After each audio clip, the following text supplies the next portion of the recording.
questions for Kenny? Oh, see ya. We can keep it short. Ira?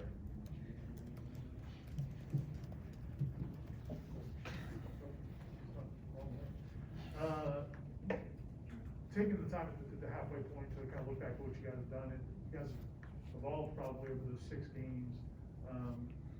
Is there anything that kind of stands out to you as you evaluate where you are and where you guys want to go in the second half? Yeah, I think the first half of the year was just inconsistencies. You know, whether that's the people on the field and the personnel and not being able to practice and not being available on game days, whether that's the identity of who we were offensively, whether that's inconsistency in getting penalties and dropping the ball and running the right play. You could see those inconsistencies week 1 through 4. And I think the last 2 weeks, you saw a team that didn't get penalties, right? You saw a team that, for the most part, 11 guys were doing the same thing. And you saw a team that, you know, for the most part, you know, they were dinged up, but you had the 10 or 11 guys in the field that going into the season, we felt like we're going to take the field. So you kind of had what we prepared for this year, these last 2 weeks, and you combine that with we played how we should play in terms of cleaner football, not clean football, but cleaner football. So moving forward, we just got to be able to build on that. Like I said, we're nowhere near where we want to be, right? But we're slowly getting better, and we're slowly getting to a point where we can execute and be efficient down the field. And that's what we've got to be. We've got to be an efficient football team. Ira again? Is Jordan, as he gets more experience, on the plays where 11 guys don't do exactly what they're, or you get something unexpected, is he getting to a place where he can kind of help manage some of those situations when it gets hairy?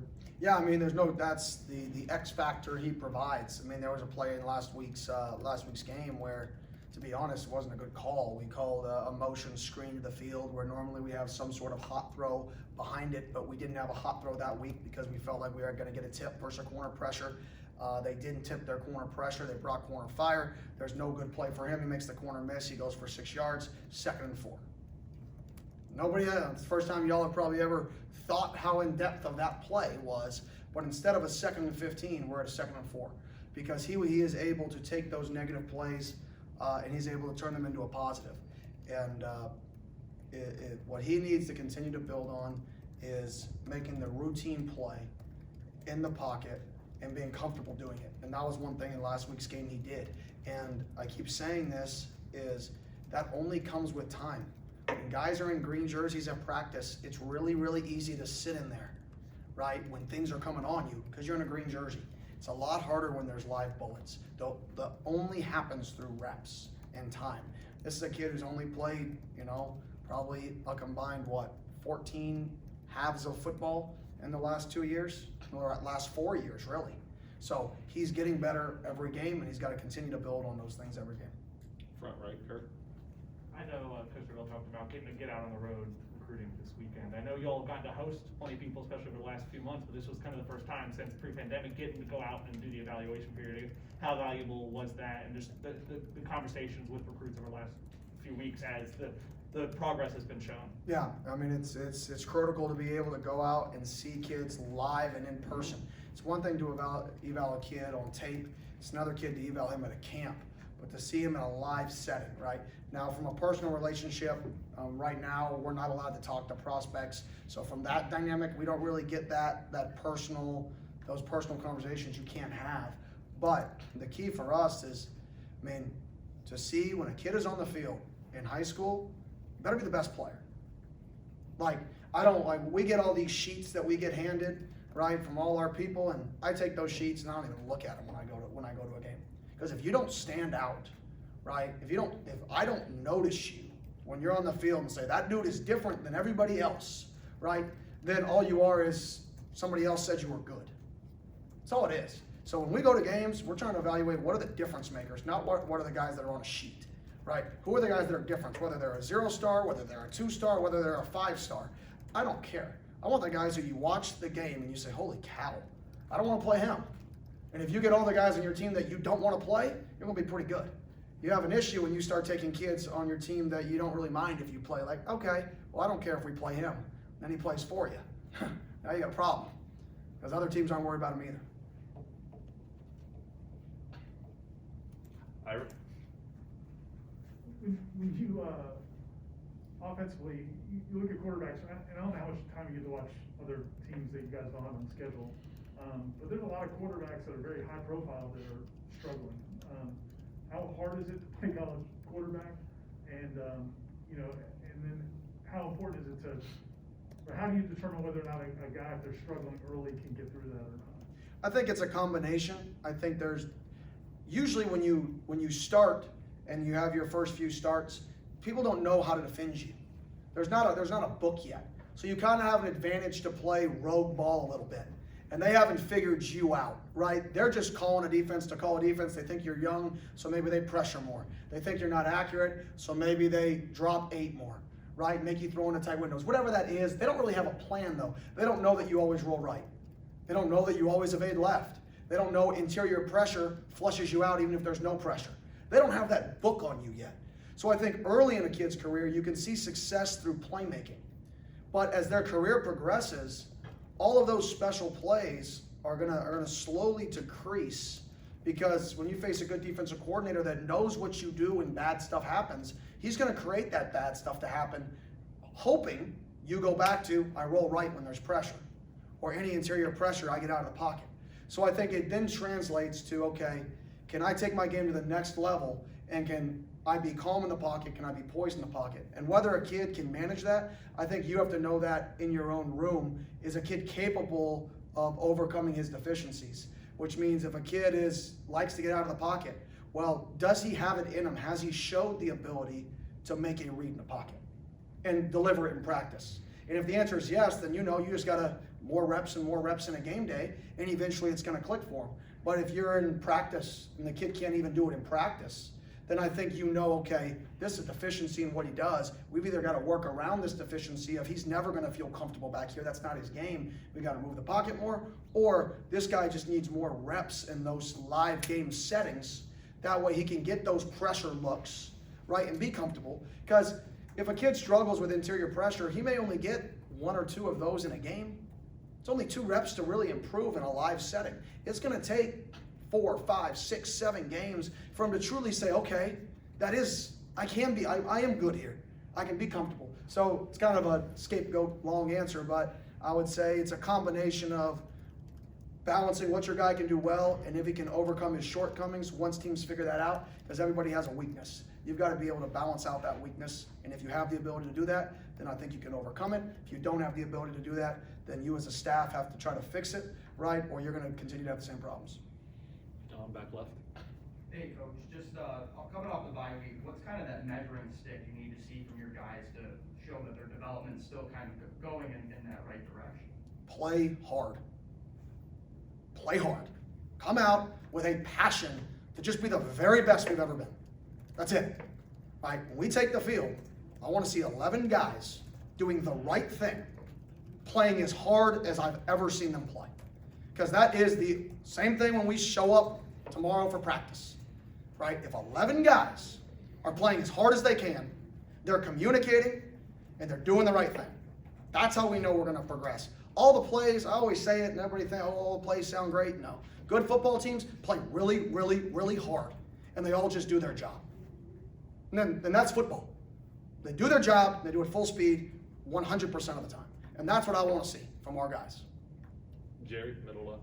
In a perfect world, if you come out and play good Saturday, what's your thought process on getting some of the young guys in? Purdy, some of the offensive linemen?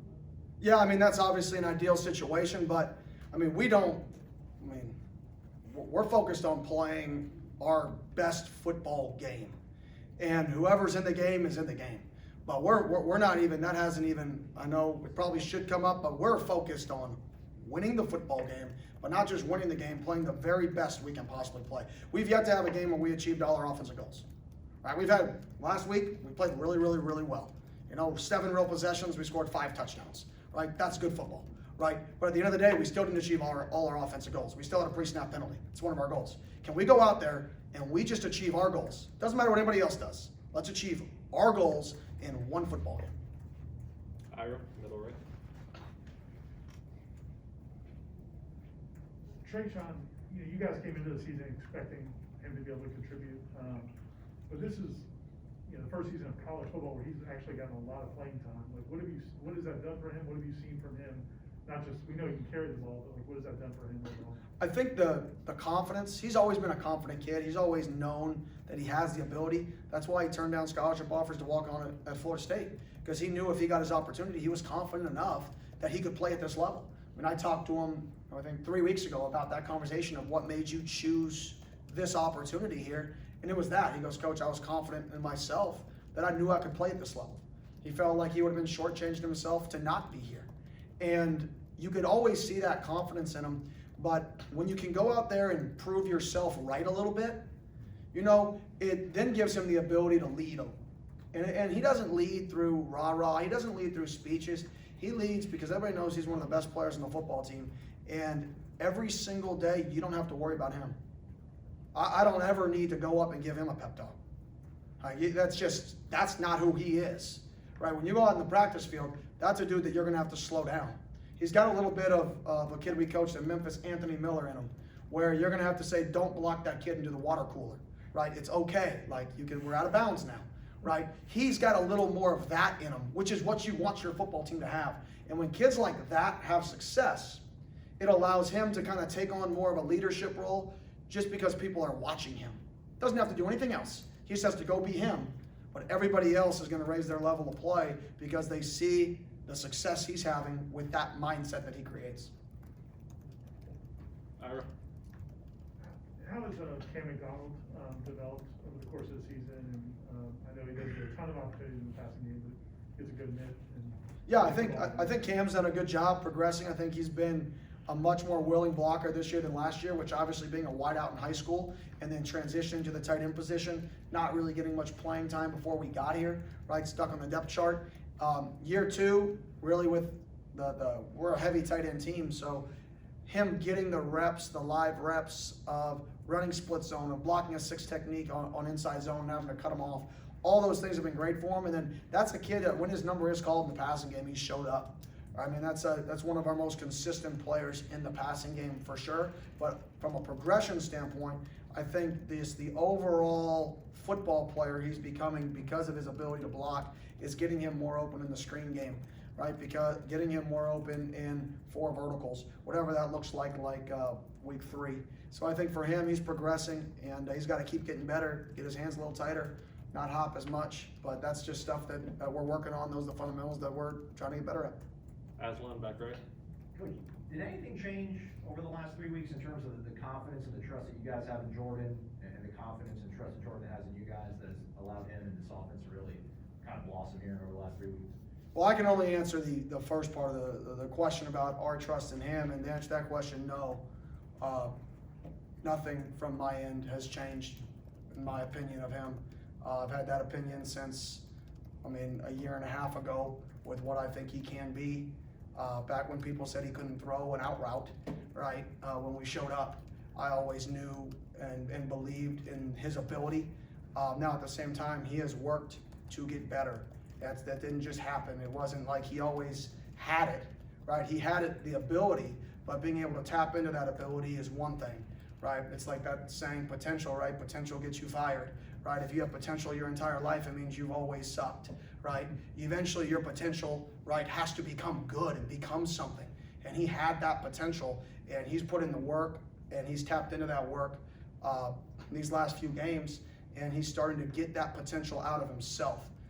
The second half of that, his thought about us, you'd have to ask him that question. I hope it hasn't changed. I hope he's thought that we'd always have his back and always believe in him, but that's a question for him. Okay, thanks, Kenny. All right, thank y'all.